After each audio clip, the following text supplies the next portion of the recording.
I'm Remington Holloway, a primitive skills survival instructor who watched the world freeze in 72 hours. One moment I was teaching students how to make fire in the Appalachians. The next, we were fighting for our lives as temperatures plummeted to impossible levels. My 15 years of teaching people to survive suddenly became my only hope as civilization collapsed beneath an unforgiving ice age. This is my story of survival, difficult choices, and discovering humanity's forgotten cycle. Before we start the video, let us know what country you are tuning in from in the comment section below. Perhaps we will make a story there. Let's begin. I never thought my survival classes would save my own life. My name is Remington Holloway. For 15 years I've taught people how to survive in the wilderness using primitive skills. When they ask me, what are we preparing for? I'd always say, the unexpected. None of us expected this. It was an ordinary Tuesday in November. The leaves had mostly fallen and the first frost had already dusted the mountains. I was leading a weekend survival course at my training center in the Appalachians with 8 students. 4 men, 4 women. Different backgrounds, different reasons for being there. Dave was a doctor worried about civil unrest. Maria was a retired park ranger who wanted to keep her skills sharp. Taylor was a college kid fulfilling some bucket list adventure. The others were preppers, outdoor enthusiasts, or corporate types looking to disconnect. None of them knew they'd be fighting for their lives within hours.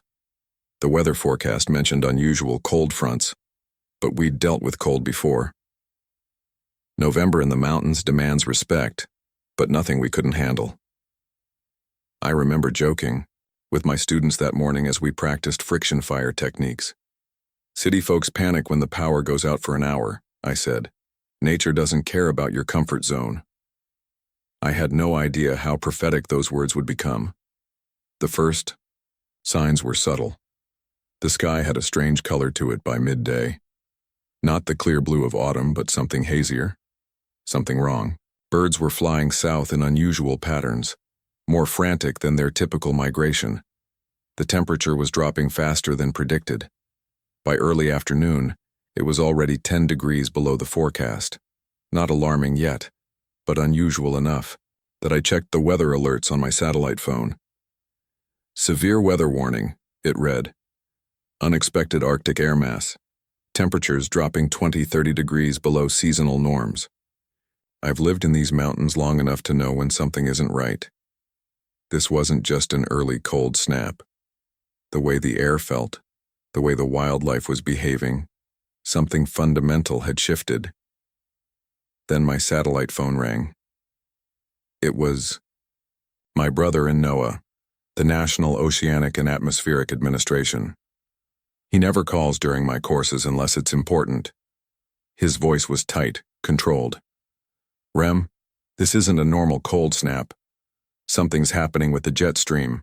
They're calling it unprecedented.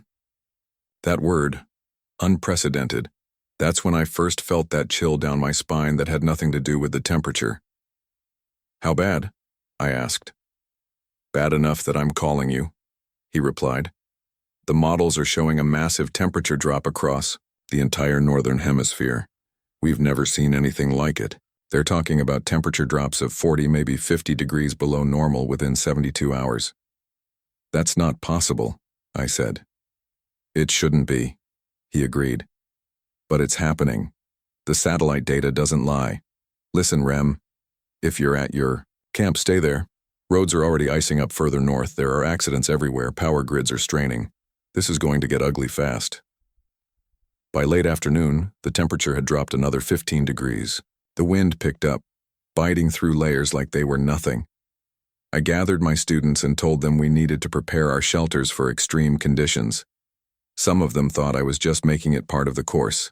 A test. I wish it had been.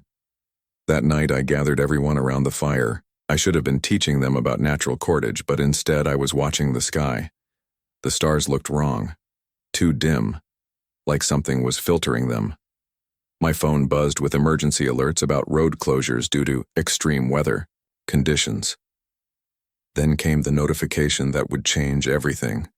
Power grid failures reported across Pennsylvania, Ohio, and West Virginia due to extreme demand and weather damage. That's when I knew we weren't dealing with a storm. We were dealing with something else entirely. Before continuing, I should tell you something important. 6 months ago, I found a research paper about volcanic winters. The author theorized that a major eruption combined with already destabilized climate patterns could trigger rapid glaciation. I dismissed it as alarmist.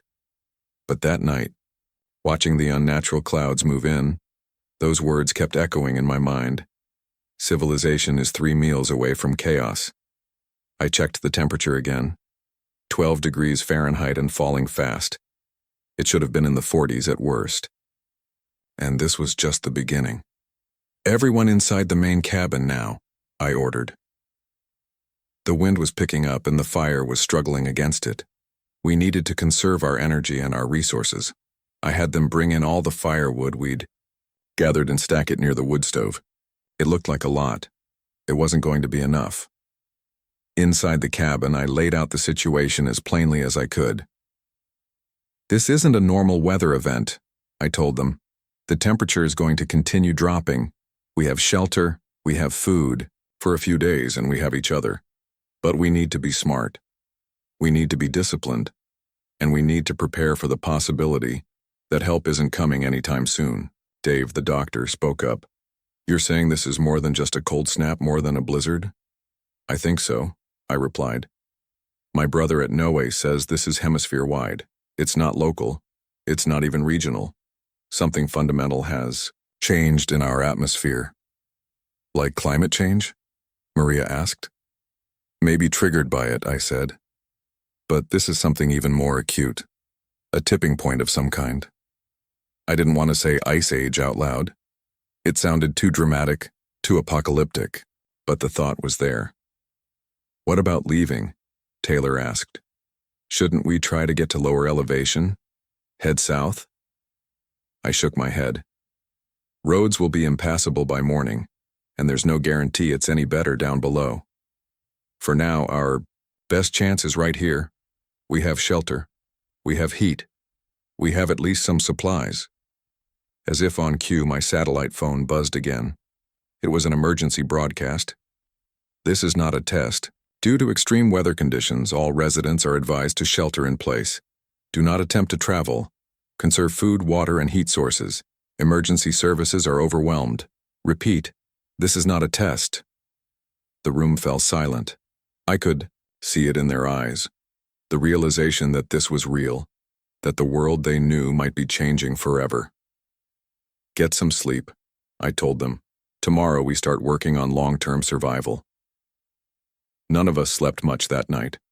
The wind howled like a living thing, finding every crack in our cabin, every gap in our defenses. The temperature fell to -10 by midnight. The wood stove struggled to keep up. We huddled in sleeping bags around it, taking turns feeding. At 3 in the morning, I went outside to check conditions. The sky had cleared somewhat, and what I saw froze my blood colder than the air around me. The stars were visible again, but they were wrong. The sky had a strange greenish tint to it like nothing I'd ever seen before. And on the horizon, I could see strange cloud formations, moving in ways clouds shouldn't move. That's when I remembered another detail from that research paper. The author had mentioned atmospheric changes that would precede rapid glaciation, green auroras at unusual latitudes, strange cloud formations. It was all happening. By dawn, if you could call it that, the temperature had dropped to -20. Radio reports confirmed what I already suspected. This wasn't local. This wasn't even national. This was global. I gathered my students and told them we had 72 hours before the situation became untenable. We needed to prepare, now. "What happens after 72 hours?" Maria asked. "After that," I said, "we're in uncharted territory. All of human civilization has developed during a period of relative climate stability. What's happening now, it's outside that experience." I split them into teams. Dave and Maria would focus on reinforcing our shelter against the intensifying cold. Taylor and Lisa would inventory our food supplies and set up a rationing system. The others would gather whatever additional firewood they could find before conditions worsened further and monitor communications as long as possible. "What about you?" Dave asked. I'm going to check something, I replied. I didn't elaborate. I didn't want to worry them more than necessary, but there was something I needed to confirm. 6 months ago, while exploring the caves near my training center, I'd found something strange. Ancient cave paintings depicting stick figures huddled around fires while giant ice sheets loomed above. Carbon dating had put them at 12,000 years old, the end of the last ice age. Next to the paintings was a handprint, and next to that handprint was a symbol. The same symbol I'd had tattooed on my arm for 20 years.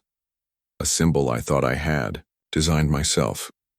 I needed to see those paintings again, to confirm what I remembered. Because if I was right, this had happened before. And somehow, I had always known it would happen again. The cave was a quarter-mile from the main cabin. In normal conditions, an easy walk. Now, with 3 feet of snow already on the ground and temperatures at -20, it was a dangerous journey. But I had to know. The entrance was partially blocked by snow, but I managed to dig my way in. The interior was warmer, though not by much, protected from the wind at least. I made my way to the back chamber where I'd found the paintings. They were exactly as I remembered them. Stick figures around fires, ice walls around them, and there was the handprint. There was the symbol, the spiral with 3 lines cutting through it, exactly like my tattoo. I traced it with my gloved finger, feeling a connection across millennia. Whoever made this had lived through what we were about to face, and they had survived long enough to leave this record. As I examined the paintings more closely, I noticed something I'd missed before. Beyond the ice walls, there were more figures. Small communities, drawn in simple lines. They had survived. They had adapted. It gave me a strange sense of hope. I made my way back to the cabin, my mind racing with implications. When I returned, the others had already made progress on their tasks. The windows were being reinforced with extra insulation. The food had been organized and inventoried. We had enough for about 2 weeks if we were careful. The firewood team had returned with as much as they could carry. We've been listening to the emergency broadcasts, Lisa said. Her voice was steady, but I could see the fear in her eyes. It's bad everywhere. Power outages across the entire eastern seaboard. People are panicking in the cities. They're saying the National Guard is trying to set up warming centers, but they can't keep up with demand. I nodded grimly. It's going to get worse before it gets better. If it gets better. What do you mean, if? Taylor asked, his young face pale with worry. I looked at Taylor, his young face filled with concern, and decided they needed to hear the truth. Look, what's happening isn't just a storm that will pass in a few days. The patterns match what scientists have theorized about rapid onset glaciation. We could be looking at years of these conditions, not months, years. The silence that followed was deafening. Each person processed this information differently. Maria, with her ranger background, nodded grimly. Dave rubbed his temples, the doctor in him already calculating survival odds. Taylor stared blankly, the reality too enormous to process. But we need to focus on the immediate, I continued. Right now, our job is to survive the next 72 hours. After that, we'll reassess. The first night had been difficult, but morning brought no relief. Dawn of the second day never really came. Just a dim, gray light filtered through the clouds and into our cabin windows. The thermometer outside read -35. I'd never seen it that cold in these mountains, not in 15 years. The wood stove was our lifeline, burning constantly. We'd already gone through a quarter of our firewood. Lisa's small emergency radio was still working, running on batteries.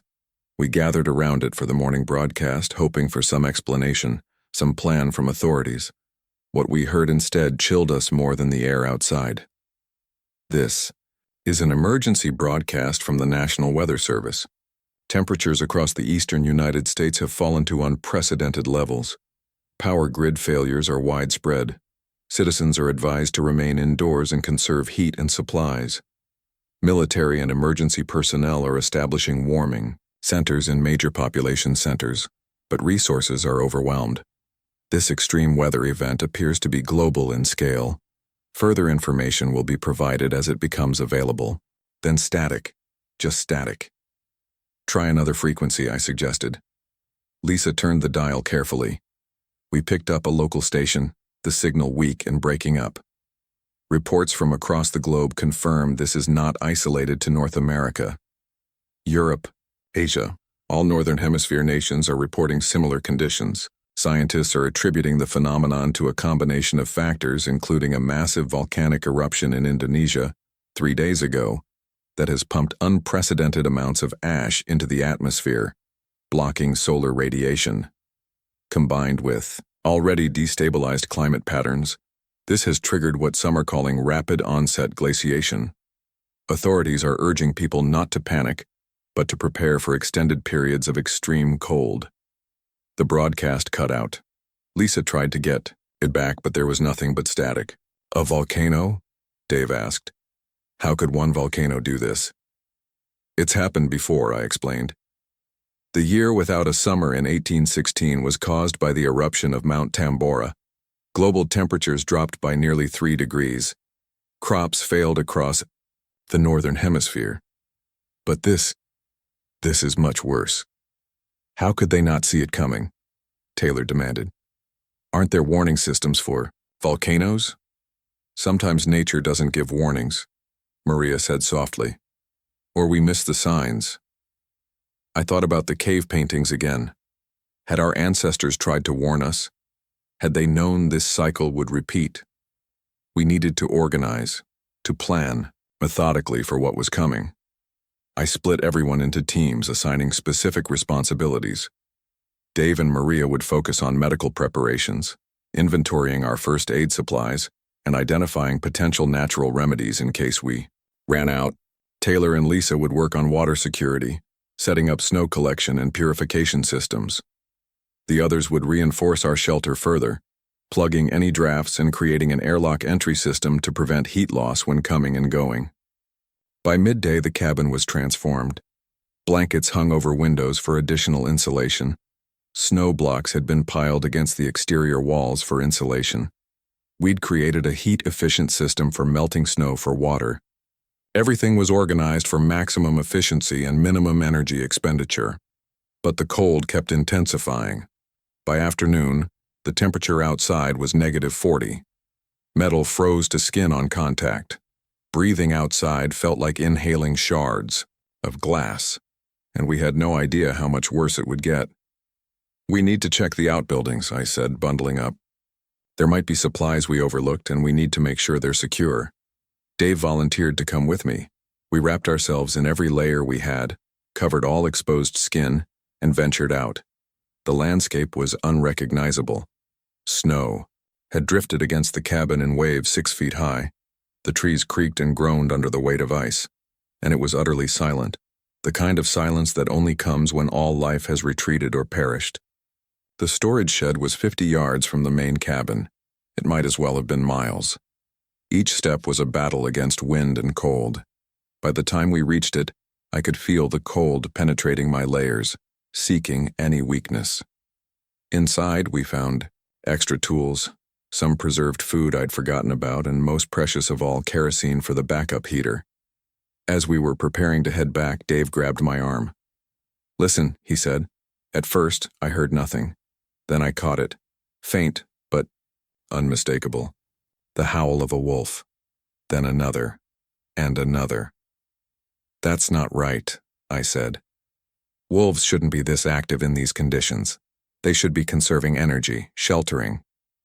Unless they're desperate, Dave replied. Unless they're starving. The implications weren't lost on me. If apex predators were already desperate for food, the ecosystem was collapsing faster than I'd anticipated. We hurried back to the cabin, the kerosene and supplies clutched tightly. Inside, the mood had darkened. Taylor was showing signs of strain, pacing nervously. I pulled him aside. You need to get it together, I told him firmly. Panic is contagious. So is calm. He nodded, but his eyes were distant. I made a mental note to keep an eye on him. Psychological collapse could be as deadly as physical threats in our situation.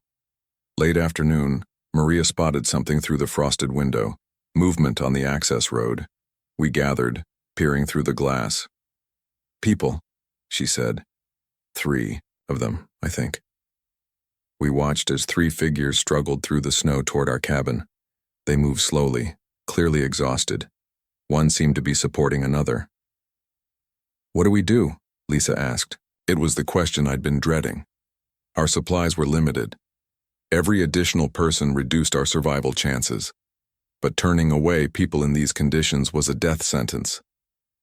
"We let them in," I said. "But we're careful. Dave, get the rifle from the gun cabinet. Don't point it at them, just have it visible." Dave nodded and retrieved the weapon. I went to the door, prepared to greet our visitors. They were a family. Father, mother, teenage daughter. The father was supporting his wife, who could barely stand. All were severely underdressed for the conditions. City people caught unprepared. Their car had broken down on the highway 5 miles away. They'd been walking since morning, following our smoke. "Please," the man said. His lips were blue, his voice hoarse. "My wife, she can't feel her feet anymore." I brought them inside. Dave immediately went to the woman, his doctor's training taking over. The diagnosis was grim. Severe frostbite on both feet. One of my students gave the daughter her spare clothes. Another made hot broth for them. As they warmed up, they shared what they knew. They'd been trying to reach family in Georgia when the storm hit. The highways were chaotic, cars abandoned everywhere, people fighting over gas, over food. Then the temperature dropped so fast that vehicles stopped working. Batteries died. Diesel fuel gelled. They'd seen others walking too, but had lost sight of them in the blizzard conditions. Maria pulled me aside. "We don't have enough food for them," she whispered. "We barely have enough for ourselves." She was right. With 3 more mouths to feed, our 2 weeks of supplies would last, maybe 10 days. And that assumed the cold didn't increase our caloric needs further, which it would. "We'll figure it out," I said. "We have snares. We can hunt if we need to." But even as I said it, I wondered what would be left to hunt in this frozen wasteland. That night, we all huddled in the main room. The wood stove struggled against the bitter cold that seeped through every crack. The mother's condition worsened. Her frostbitten feet were turning black. Dave pulled me aside, his expression grave. "She needs a hospital, antibiotics at minimum," he said. "Without them, she'll lose her feet. Maybe more." "There are no hospitals anymore," I replied. "Not that we can reach. You're what we've got, Doc." He ran his hands through his hair, the weight of responsibility heavy on him. "I'll do what I can with what we have, but Rem, it's not good." I nodded, then turned to check our supplies again.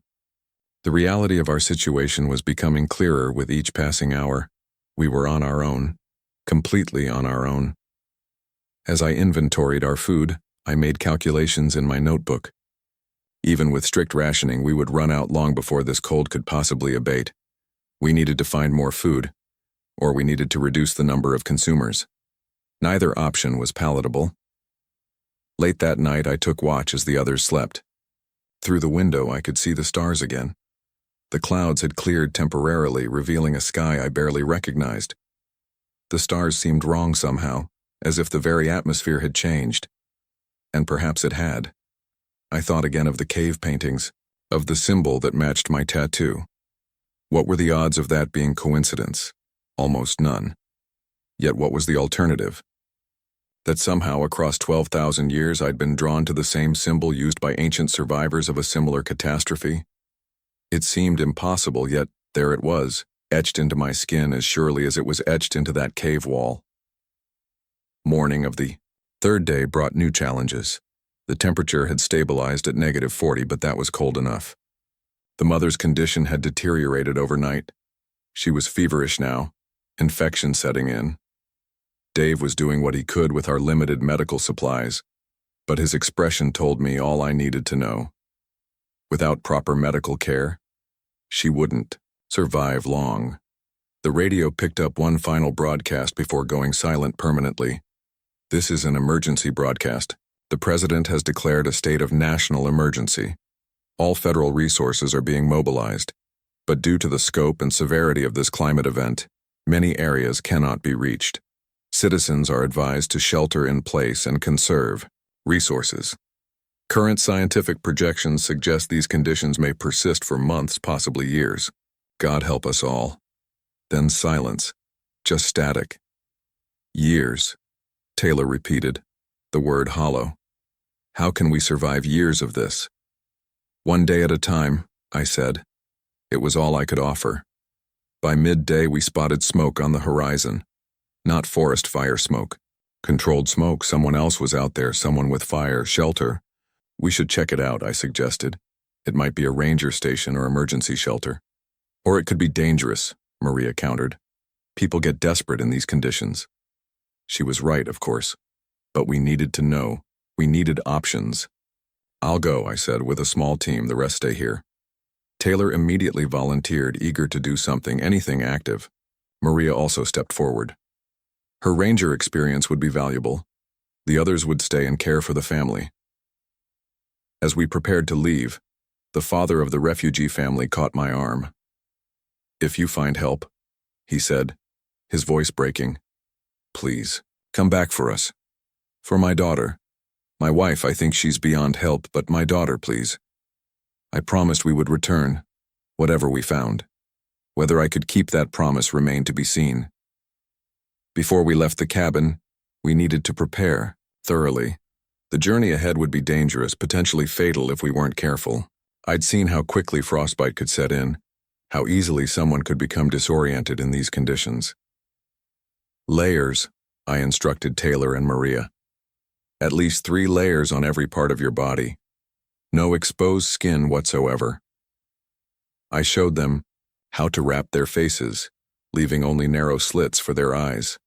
How to create improvised gaiters from extra clothing to prevent snow from getting into their boots. The smallest details could mean the difference between life and death out there. We packed light. Extra mittens, some jerky for emergency food, fire-starting materials, and a small medical kit. I carried my hunting knife and the rifle. Maria had her ranger's multi-tool. Taylor brought a walking staff he'd fashioned from a broken shovel handle, useful for testing snow depth and stability. The goodbyes were harder than I expected. Each person in that cabin had become precious in ways I couldn't have imagined just days ago. We were bonded now, not just by circumstance but by shared struggle. Dave clasped my hand firmly. 48 hours, he said. If you're not back by then, we'll assume you found something better. We both knew what he meant. If we didn't return, they would need to make hard decisions about their own survival. I nodded, unable to find words, adequate for the moment. The mother was unconscious now, her breathing shallow. The infection had spread. Without antibiotics, without proper medical care, her chances were virtually non-existent.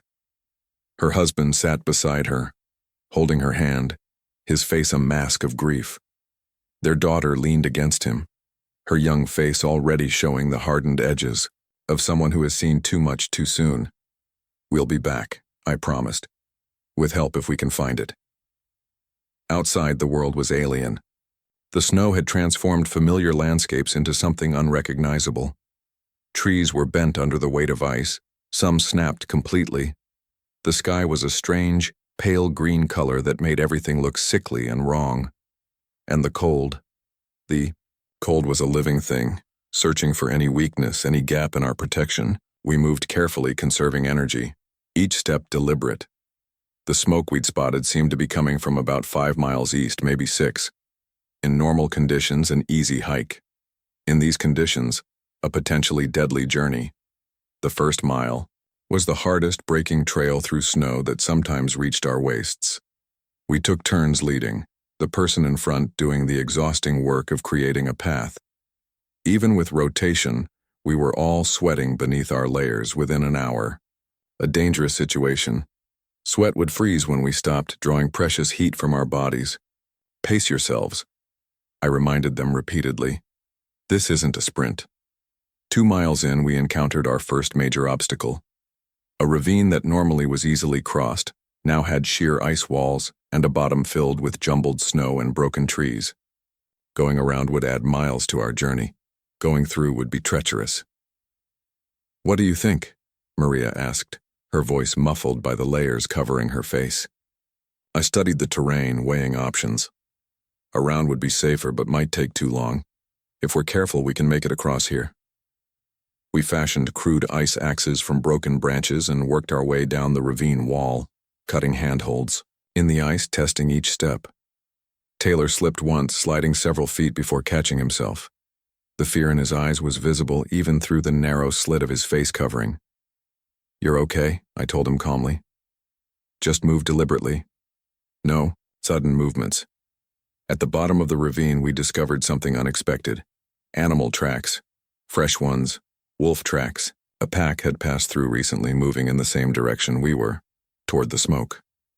"That's not a good sign," Maria muttered. She was right. Wolves don't usually approach human settlements unless desperate, and desperate predators are dangerous predators. We climbed the far side of the ravine, the effort leaving us all gasping for breath in the thin, cold air. At the top, we paused to rest. The smoke was closer now, maybe 3 miles away. But the day was waning. The dim light that passed for daylight in this new world was already fading. "We need to pick up the pace," I said. "We don't want to be out here after dark." We pushed on, moving as quickly as we dared. The cold was intensifying as the light faded. Every breath hurt. Every movement required deliberate thought. Hypothermia can make you stupid before it makes you dead. I kept checking Taylor and Maria for signs of confusion or reckless behavior. 4 miles in, we heard the wolves. Their howls echoed across the frozen landscape, closer than I would have liked. We weren't being hunted, not yet. But they were, aware of us. Tracking us, perhaps. "Keep the rifle ready," Maria suggested. I nodded, shifting it to a more accessible position. As darkness began to fall, the smoke was tantalizingly close. We could see it clearly now, rising from what appeared to be a cluster of buildings in a small valley. An old hunting lodge, perhaps, or a ranger outpost. There were lights, too. Actual electric lights, which meant they had power. The sight gave us renewed energy. We were within a mile of the settlement when we heard a branch snap behind us. I turned slowly, rifle ready. In the gathering darkness, I could see them. Wolves. 6 of them spread out in a loose semicircle about 50 yards back. They were gaunt, ribs showing through their thick fur. Starving. "Don't run," I whispered to Taylor, who had gone rigid with fear. "That triggers their chase instinct. Back away slowly." We did, moving in tight formation, facing the wolves. They followed, maintaining the distance, testing us, waiting for weakness. "The rifle," Maria urged. "Fire a warning shot." I raised the weapon and fired above their heads. The crack of the shot echoed across the valley. The wolves scattered momentarily, then regrouped, still following, still watching. "They're too hungry to be scared off for long," I said. "We need to reach the settlement." We increased our pace, still moving backward, still watching the wolves. They kept pace, neither advancing nor retreating, playing a waiting game. Nature is patient that way. Finally, we saw the settlement clearly. It was indeed an old hunting lodge, now surrounded by jury-rigged fortifications. Walls of stacked logs and debris, watch points at corners. As we approached, a spotlight hit us, momentarily blinding. "That's far enough," a voice called out. "Identify yourselves." "Survivors," I called back. 3 of us. We have wolves on our tail." A pause, then, "Come ahead quickly. We'll cover you." We turned and hurried toward the gate and their makeshift wall. Behind us, the wolves seemed to sense their opportunity was slipping away. The leader, a large gray, lunged forward. I pivoted, raised the rifle, and fired in one motion. The wolf dropped. The others scattered temporarily. The gate opened as we reached it, and we tumbled through. Armed figures pushed it closed behind us. The remaining wolves gathered at the perimeter, howling their frustration. "Close call," a man said, helping me to my feet. When I looked up at him, I froze in shock. "Jackson?" I said incredulously. The man peered at me. Then his eyes widened in recognition. "Remington? Rem Holloway?" Is that really you? It was Jackson Werner, a former student of mine from 3 years back. He'd taken my advanced survival course twice, hanging on every word. I remembered him as earnest, dedicated, perhaps a bit too intense in his doomsday preparations. Now it seemed his preparations had been justified. "What are you doing here?" I asked. He laughed, a sound with little humor in it. "Surviving, same as you. Come on, let's get you inside where it's warm." Inside the main lodge was a scene I hadn't expected. Organized chaos. About 20 people moving with purpose. Some tended a large fireplace. Others sorted supplies. A makeshift medical area had been set up in one corner, where a woman in scrubs tended to an injured man. "Welcome to refuge," Jackson said. "That's what we're calling it anyway." "How do you have power?" Maria asked, noticing the electric lights. "Solar panels with battery storage," Jackson explained, "plus a small wind turbine we rigged up. When that volcanic ash clears enough to let some sunlight through, we can at least charge the batteries. It's not much, but it's something." He showed us to the fireplace where we began to thaw out. Someone brought us hot broth, which we sipped gratefully through numb lips. "How many of you are there?" I asked. 27 now with you 3, Jackson replied. "Most of them are former students of yours, actually. We had a network, a plan for if things went bad. When the cold started, we activated it, gathered here, pooled our resources." I looked around more carefully, recognizing faces now. Beth Chambers, who'd taken my winter survival course last year. Connor Phillips, who'd been particularly interested in long-term food storage. Others I remembered from various classes over the years. "You all knew each other?" I asked, surprised. Jackson nodded. "Your classes were a filtering mechanism in a way. People who took your training seriously, who understood what might be coming.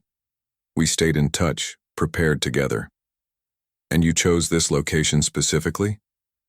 The lodge was Connor's family property, remote, defensible, with its own well and septic system.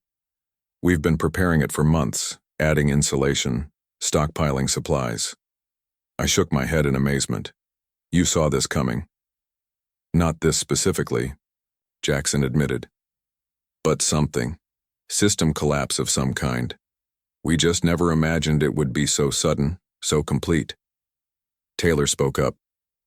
"Do you have medical supplies? Antibiotics? We have a woman back at our cabin with severe frostbite infection setting in." Jackson looked to the woman in scrubs, who had approached our group. "I'm Dr. Patel," she said. "And yes, we have some antibiotics. Not much, but some. Is this woman at your cabin the only one injured?" I explained our situation, the 8 students plus the family of 3. Dr. Patel nodded thoughtfully. "We can send a team back with you tomorrow," she said. "Bring medical supplies, help transport everyone, here if they want to come. We have room, barely, but we have room." Relief washed over me. Help. Actual help. It seemed miraculous in this frozen wasteland. That night we ate a modest but hot meal and shared information. The news was grim from all quarters. The volcanic eruption had been catastrophic, far worse than anything in recorded history. Combined with already destabilized climate patterns, it had triggered what scientists were calling a climate reset. The last transmission we received from any government source said we should prepare for at least 5 years of these conditions, Jackson told us. Maybe more. The ash cloud is continuing to spread. Global temperatures are still dropping. 5 years, Taylor repeated, the number almost incomprehensible. "But we can survive it," Jackson said firmly. "That's what all of REM's training was about, right? Adapting, persisting, using what we have." I nodded, though privately I wondered. 5 years of this cold would change everything. Ecosystems, social structures, humanity itself. Later, as others slept, I sat with Jackson by the fire, discussing plans for retrieving my group from the cabin. "I'm just amazed you all created this," I said, gesturing to the lodge and its occupants. Jackson smiled faintly. "You planted the seeds, Rem. All those classes, all those warnings about being prepared, some of us listened. I never really believed it would happen," I admitted. "Not like this." Didn't you? He asked, his gaze steady. Then why the training center? Why dedicate your life to teaching these skills? I had no answer for that. Instead, I asked, have you found any caves near here? Any with paintings or markings? Jackson gave me an odd look. No. Why do you ask? I rolled up my sleeve, showing him my tattoo. I found cave paintings near my center, ancient ones from the end of the last ice age. They had this symbol in them, the exact same one I've had tattooed for 20 years. Jackson studied it, his expression unreadable. What do you think it means? I don't know, I said honestly. Coincidence maybe, or something else.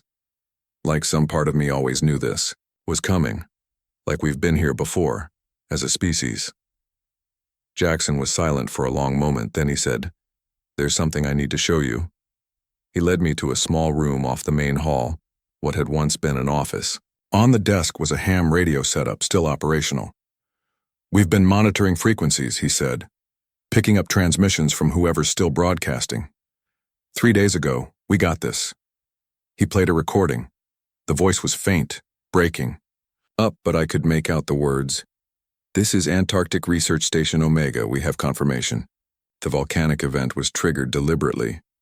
Repeat. Evidence suggests deliberate human action. The Spiral Group has claimed responsibility. They're calling it the Great Reset. God help us all. The recording ended. I stared at Jackson. What is the Spiral Group? We don't know much, he said. Bits and pieces from different transmissions. Some kind of doomsday cult, apparently. They believe human civilization needs to be reset periodically, that we've become too destructive, too disconnected from natural cycles. And they caused this? How could they trigger a volcanic eruption? There are theories about directed energy weapons, deep drilling operations. We don't know for sure, but there's something else. He showed me a blurry image they'd received via a satellite transmission. It showed a symbol, spray-painted on the wall of the volcano research station before the eruption. A spiral, with 3 lines cutting through it, like my tattoo, like the cave painting. What does it mean? Jackson asked, his voice barely above, a whisper. I shook my head, my mind racing. I don't know, but we need to find out. I barely slept that night, my mind consumed by the implications of what Jackson had shown me. The symbol that had been with me for decades that I'd found in ancient cave paintings was now connected to a group potentially responsible for this global catastrophe. It couldn't be coincidence. But what did it mean? What was my connection to this spiral group? Dawn came, though you could barely tell the difference between night and day anymore. Just a slight lightening of the perpetual gloom. We gathered in the main hall to plan the rescue mission back to my cabin. Jackson had assembled a team of 4, including Dr. Patel with her medical supplies. We'll take the snowmobiles, he explained. They're our most precious resource, but we need the speed. If your people are in as bad shape as you describe, we can't risk a slower journey. I was surprised. You have working snowmobiles? 2 of them, Jackson nodded. Modified to work in extreme cold. We've been hoarding fuel, using them only for critical missions. The preparations were methodical. Each person had a specific role, specific equipment. Dr. Patel packed her medical supplies carefully, prioritizing antibiotics and frostbite treatments. Others prepared emergency rations, extra clothing, and weapons. The rifles weren't just for wolves anymore. We've encountered other groups, Jackson explained grimly. Not all of them friendly. Resources make people desperate. As we prepared to leave, Maria approached me, her expression troubled. Rem, about this symbol thing, she said, quietly. Do you think it's really connected to what's happening? I don't know, I admitted. It seems impossible, but here we are. And your tattoo, you never knew what it meant? I shook my head. I designed it myself, or I thought I did. When I was 18, it just came to me like a vision almost. I drew it obsessively for weeks before getting it tattooed. Maria's eyes widened slightly. That's not normal, you know that, right?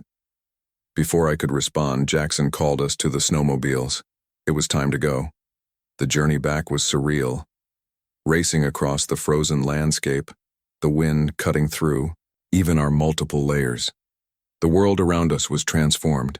Trees had shattered from the cold, their trunks split open. We passed abandoned vehicles on what had once been roads, now just vague depressions in the snow. In one, I glimpsed frozen figures still strapped in their seats. We didn't stop. The wolves were still there, following at a distance. More of them now, perhaps 10 or 12. They kept pace with the snowmobiles, conserving energy, waiting for an opportunity. Predators are patient. They can afford to be. We were about halfway back to my cabin when we saw the smoke. Black smoke, billowing up ahead of us, in the approximate direction of my training center. "Faster," I urged. Jackson nodded grimly and accelerated. As we crested the final ridge, my heart sank. The cabin was on fire, or had been. Smoke still rose from the blackened shell, but the flames had mostly died out in the extreme cold. There was no sign of life. We approached cautiously, weapons ready. The scene was one of violence. The door had been broken in. Blood stained the snow near the entrance, frozen solid. Inside, what remained of our supplies had been ransacked. But there were no bodies. "They might have escaped," Dr. Patel suggested, but her tone lacked conviction. I searched desperately for signs, for tracks, for anything that might tell me what had happened to my students, to the refugee family. "Here," Maria called from the back of the cabin. "Tracks, multiple people, heading east." We followed the tracks as best we could. They were partially filled in by drifting snow, at least a day old. After half a mile, we found the first body, one of my students, Lisa. She'd been shot in the back. The cold had preserved her expression of terror. "Scavengers," Jackson muttered. "They hit settlements for supplies, kill anyone who resists." I knelt beside Lisa's body, grief and rage warring within me. I'd been responsible for these people. I'd left them vulnerable. The tracks continued. We followed, finding 2 more bodies. Dave, the doctor, and the refugee woman who had been so ill. They'd been left where they fell. No burial, not even the dignity of covering their faces. "We should keep moving," Jackson urged. "Whoever did this might still be in the area." But I couldn't leave my people like this, exposed to the elements, to scavengers both animal and human. We quickly gathered stones, creating crude cairns over each body. It wasn't enough, not nearly enough, but it was all we could do. The remaining tracks led toward a small collection of buildings that had once been a ranger station, about 3 miles from my cabin. As we approached, we cut the engines of the snowmobiles and proceeded on foot, moving from cover to cover. The ranger station appeared occupied. Smoke rose from the chimney. 2 armed men patrolled the perimeter, bundled against the cold. Through a window, I could see movement inside. "At least 6 armed individuals that I can see," Jackson whispered. "Possibly more inside. And potentially our people as hostages," I added. "We're outnumbered," Dr. Patel pointed out. "And outgunned." She was right. A frontal assault would be suicide. But I couldn't abandon the possibility that some of my students were still alive in there. "We wait for dark," I decided. "Then I'll go in alone, scout the situation." Jackson started to protest, but I cut him off. "This is non-negotiable. These people were under my protection. I failed them once already. I won't do it again." The hours until darkness were among the longest of my life. We retreated to a safe distance, concealing ourselves in a small copse of trees that provided some shelter from the wind. Through binoculars, we observed the ranger station, counting personnel, noting patrol patterns. As the dim light faded to true darkness, I prepared for the infiltration. I stripped down to minimal cold weather gear, sacrificing warmth for mobility. Jackson handed me a hunting knife and a small handgun. "Don't be a hero," he said simply. "Get information and get out." I nodded, then slipped away into the darkness. The cold was even more brutal with fewer layers, but I needed to move quietly, efficiently. I approached from the blind side of the building where the patrols seemed least frequent. The snow actually worked to my advantage, muffling my footsteps. I reached the building without detection and found a partially open window. Inside I could hear voices, rough, angry voices. "We should just kill them now," someone was saying. "They're using up our supplies." "The boss wants information first," another voice responded. "About that symbol, the spiral thing." My blood ran cold. They were asking about the symbol. My symbol. I maneuvered to get a better view through the window. Inside I could see 3 of my students bound and sitting against a wall. Taylor, Maria, and one other whose face I couldn't see clearly. The refugee father and daughter were there too, huddled together. They were alive. That was something. Moving carefully around the building, I found another window that gave me a view of a different room. What I saw there stopped my breath. A man was seated at a desk, his back to me. On the wall in front of him was a large version of the spiral symbol, the 3 lines cutting through it rendered in what looked like blood. As if sensing my presence, the man turned slightly. I caught a glimpse of his face in profile, and a shock of recognition hit me. I knew him. Peter Keller, another former student of mine, but one who had been asked to leave my course years ago after exhibiting disturbing behavior, an unhealthy obsession with apocalyptic scenarios. I retreated carefully, processing what I'd seen. Back at our hiding spot, I relayed the information to Jackson and the others. 6 hostages alive that I could see, I reported. Guarded by at least 8 armed men. Their leader is Peter Keller. Jackson's expression darkened. I remember him, unstable, dangerous. And somehow connected to this spiral symbol, I added. They were interrogating the hostages about it. Dr. Patel spoke up.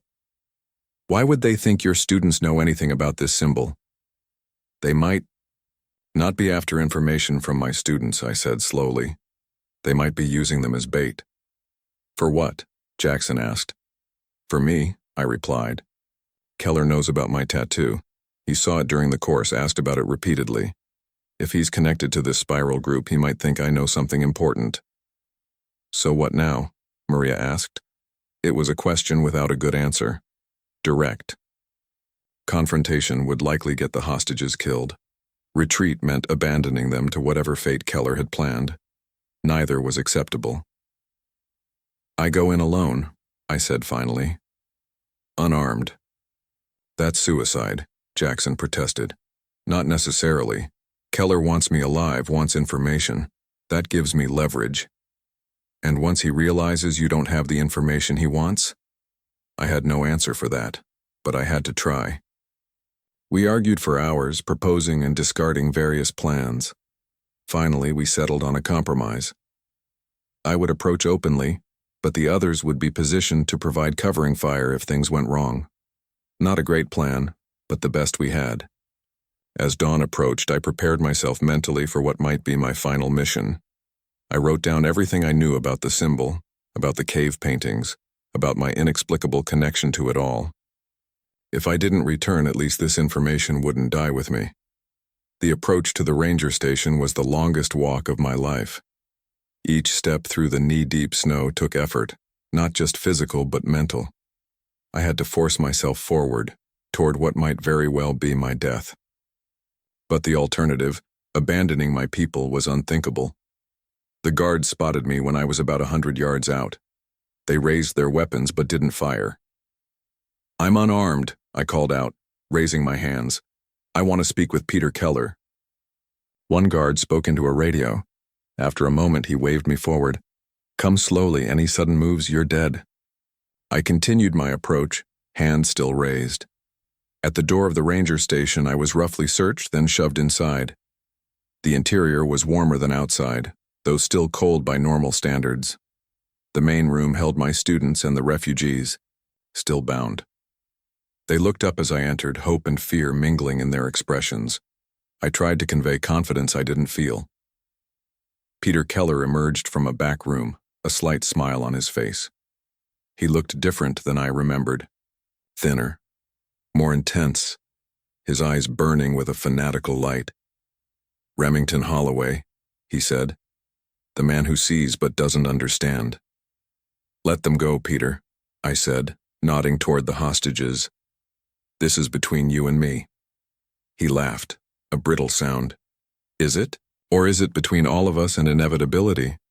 The cycle continues with or without our participation." "What cycle?" I asked. "What are you talking about?" Instead of answering, he gestured to one of his men, who roughly pulled up my sleeve, revealing my tattoo. "You've worn the mark for years," Keller said, "yet you claim ignorance of its meaning? The great survival expert, so focused on preparing for disaster, never questioning why he felt so certain it was coming?" "It's just a design," I insisted, though I no longer believed that myself. Keller's expression hardened. "Lie to yourself if you must, but not to me. The Spiral Group has tracked this symbol through history. It appears before each great reset, each cleansing. Those who bear it are either heralds or obstacles." "And which am I asked. "That," he said, "is what we need to determine." I stood there facing Keller, trying to keep my expression neutral despite the shock of his words. The Spiral Group had been tracking this symbol throughout history. It appeared before each great reset. My mind raced, connecting dots I hadn't even realized existed. "You triggered the volcanic eruption," I said. "It wasn't a question." Keller smiled thinly. "We merely helped nature along. The systems were already unstable. The climate was already changing. We simply accelerated the inevitable." "You killed millions of people," I said, struggling to keep my voice steady. "To save billions," he countered. "Humanity has grown cancerous, consuming everything, polluting everything.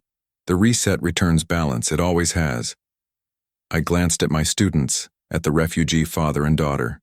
Their faces showed fear but also confusion.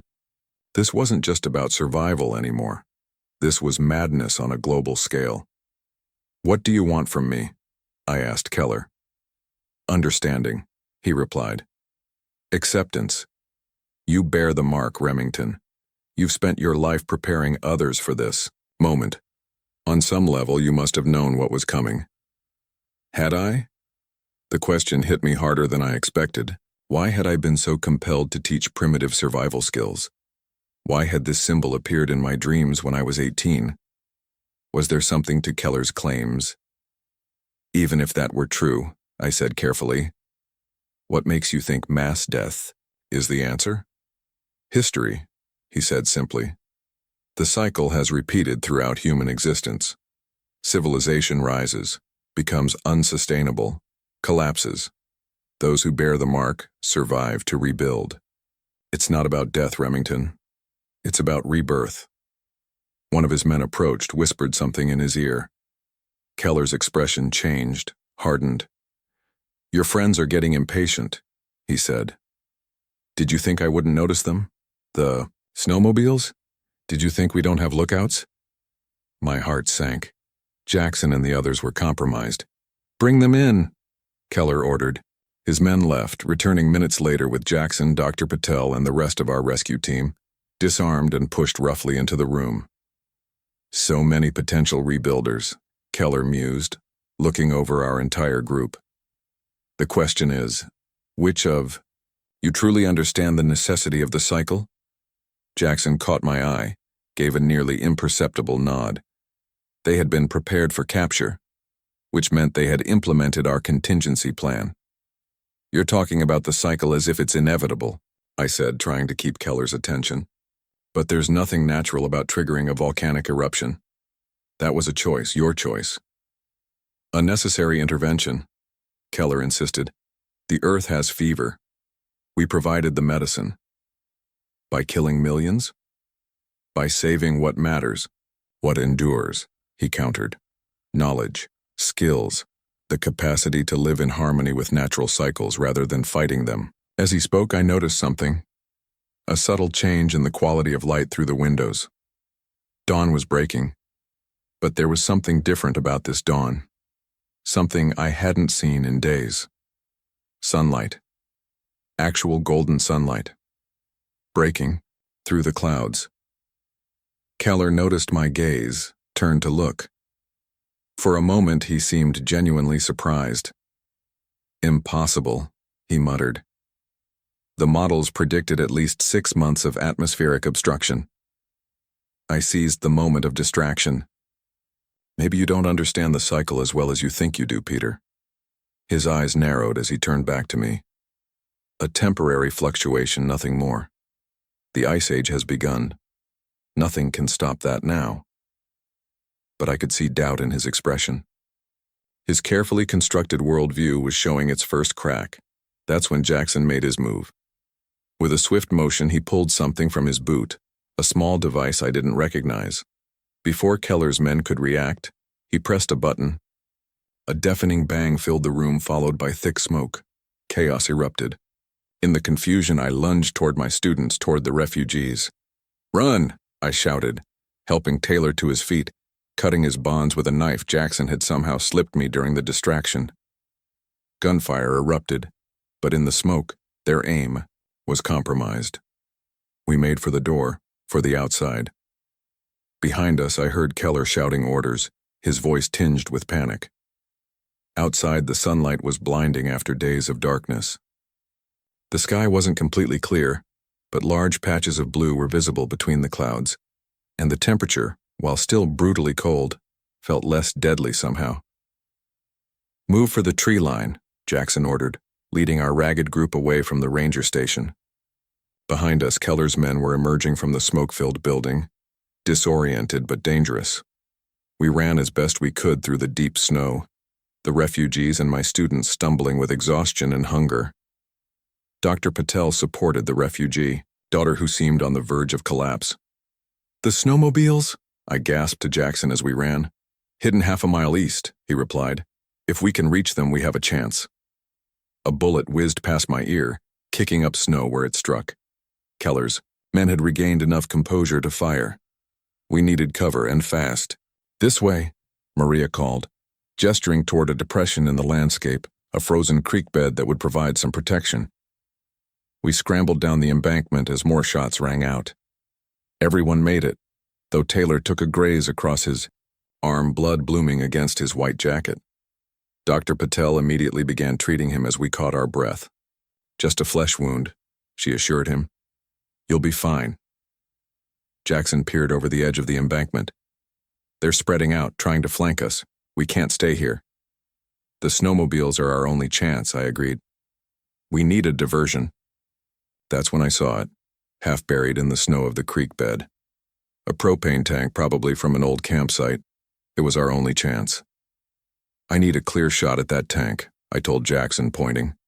"And I need everyone to be ready to run east when I give the signal." Jackson understood immediately. He handed me his rifle, then quickly organized the others. I took a deep breath, steadied myself. I'd have one shot at this. I waited until Keller's men were advancing, exposed on the open ground above our position. Then I aimed carefully at the propane tank and fired. The explosion wasn't huge, but in the silent, frozen landscape it was shocking. Snow and debris flew into the air, and more importantly, it created the distraction we needed. "Now!" I shouted, and our group scrambled up the eastern edge of the creek bed, running for all we were worth toward where the snowmobiles were hidden. Behind us, confusion reigned. Through the settling snow, I could see Keller himself now gesturing wildly, trying to reorganize his men. Our head start wouldn't last long. We reached the snowmobiles just as the first of Keller's men appeared. Over the ridge behind us, 2 vehicles for 13 people. It would be tight, dangerous. "Maximum weight," Jackson said grimly as we hurriedly arranged people on the machines. We barely got moving before the shooting started again. The snowmobiles groaned under the excess weight but gradually picked up speed, pulling away from our pursuers. "They'll follow," Maria shouted over the engine noise. "They have vehicles too." She was right. We had won a temporary reprieve, nothing more, and the extra weight meant we couldn't go as fast as we'd need to outrun them long term. "Head for the settlement," I told Jackson, who was driving the lead snowmobile. "It's our only chance." He nodded and adjusted course. Behind us, I could already see dust rising as Keller's group mobilized their own vehicles. The journey back to the lodge settlement was a nightmare of tension. The overloaded snowmobiles struggled through the deep snow. Twice we nearly overturned, navigating obstacles. All the while, the cloud of snow kicked up by our pursuers grew closer. "They're gaining," Dr. Patel said unnecessarily as we crested a ridge. We all knew it. At our current pace, they would catch us before we reached the settlement. That's when I saw it. The ravine we had crossed earlier. If we could reach it, cross it, and somehow block the crossing point, we might gain enough time to reach safety. "The ravine," I shouted to Jackson. "Head for the crossing point." He understood immediately, adjusting our course. We reached the ravine with perhaps 2 minutes of lead time on our pursuers. Not much, but it would have to be enough. Crossing was even more treacherous with the overloaded vehicles. We inched down one side and up the other, the snowmobiles, straining with the effort. Once across, Jackson and I worked quickly. We used the rifles to fire at the ice walls of the ravine above the crossing point. The vibrations did their work, triggering a minor avalanche that blocked the easiest path across. "It won't stop them for long," Jackson said, "but it might give us the time we need." We continued toward the settlement, pushing the snowmobiles, as hard as we dared. Behind us, we could hear Keller's group reach the ravine, shouts of frustration carrying across the frozen landscape. Finally, blessedly, the settlement came into view. Watchpoints had already spotted us, and armed figures moved to provide cover as we approached. We made it inside the walls just as Keller's lead vehicle appeared on the ridge behind us. They stopped, assessing. The settlement's defensive positions were clear. They were outgunned now, outnumbered. After a tense standoff, Keller's vehicles retreated back over the ridge. We had escaped for now. Inside the settlement was organized chaos as Dr. Patel tended to the injured and others helped the refugees and my students get settled. Food was distributed, warm clothing provided. Despite the limited resources, there was a generosity of spirit that moved me deeply. "What now?" Jackson asked as we stood watching the sun continue to break through the clouds. "Now we survive," I said simply. "We adapt. We rebuild." 3 months have passed since that day. The world has settled into a new normal. The ice hasn't retreated, not completely, but the volcanic ash has cleared enough to allow more regular sunlight. Temperatures have stabilized around 0 Fahrenheit during the day, colder at night. Not what we were used to, but survivable with proper preparations. Our settlement has grown. We've sent out scouts, found other groups of survivors, brought them in when possible.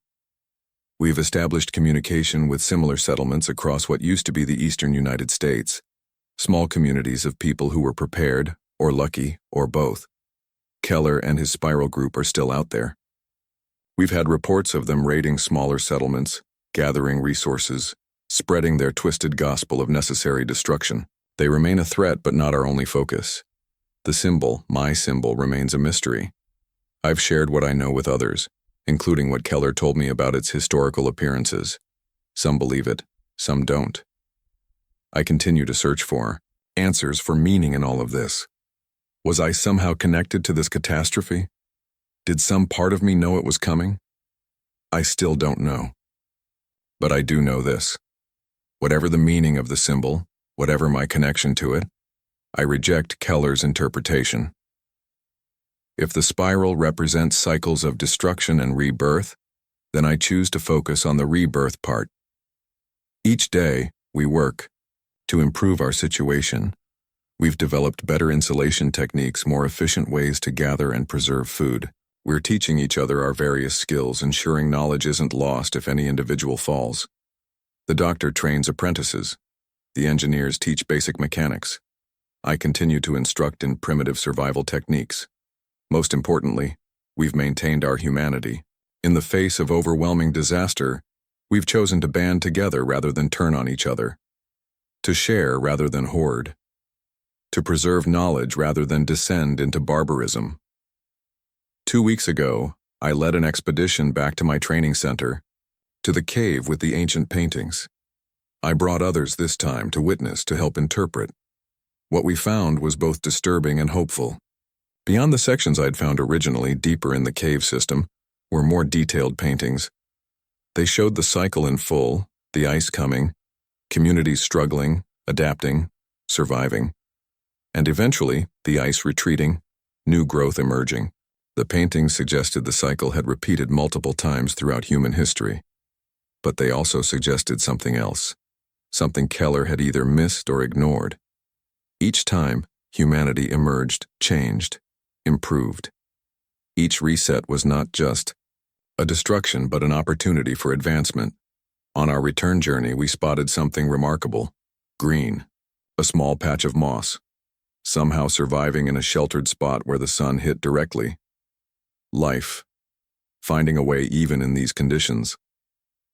That evening, as I stood watch at the settlement walls, I saw a star, bright and clear in the increasingly visible night sky. I thought about cycles, about endings and beginnings, about the resilience of life and of human spirit. The Ice Age continues. We have years of struggle ahead, perhaps decades. But we will survive it. We will adapt. We will rebuild. And when the ice finally retreats, as the cave paintings suggested eventually will, humanity will emerge stronger, wiser, more in balance with the world that sustains us. That is the true meaning of the spiral. Not endless repetition, but evolution. Upward movement even as we come full circle. Destruction creates space for creation. Death enables new life. I am Remington Holloway, survival instructor, and I now understand what I've been preparing for all my life. Not just to survive this catastrophe, but to help rebuild what comes after. To ensure that when we emerge from this long winter, we do so with our knowledge, our skills, and our humanity intact. The sun continues to break through more each day, and with it comes hope, comes possibility. Winter, even an ice age, doesn't last forever. Spring always comes eventually, and we will be ready when it does.